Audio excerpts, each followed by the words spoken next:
You're listening to an audio article by the Common Constitutionalist. Today's article is entitled, Roy Moore is Tried and Convicted in the Court of Public Opinion. Did Alabama Senate candidate Republican Roy Moore do it or not? Did he do what the woman Leigh Corfman accused him of doing some 38 years ago?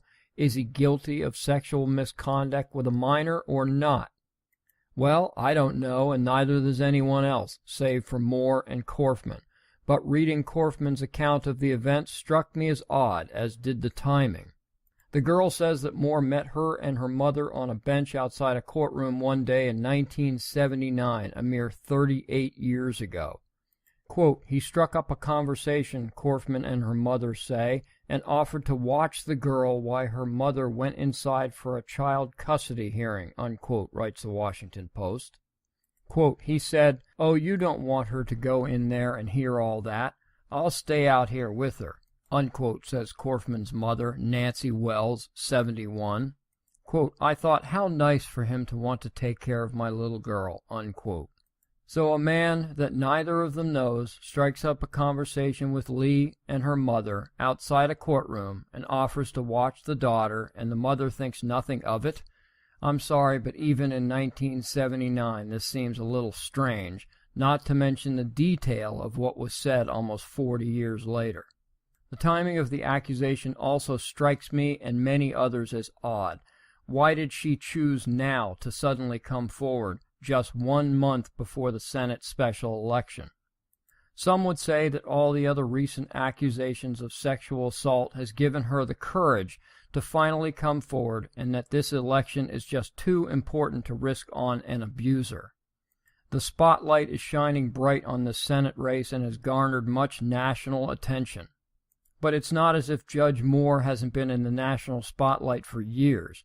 He was removed from his position as Chief Justice of the Alabama Supreme Court in November 2003 by the Alabama Court of the Judiciary for refusing to remove a monument of the Ten Commandments commissioned by him from the Alabama Judicial Building despite orders to do so. Unless you've been living under a rock, you know about Judge Roy Moore. But none of these oddities seem to matter to the press or the Republicans, who specialize in throwing their own overboard at the slightest hint of controversy or even accusation. This seems to be all it takes for them.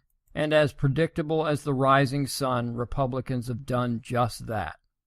They have cut ties with Moore, including all funding, without him ever getting a chance to even mount a defense.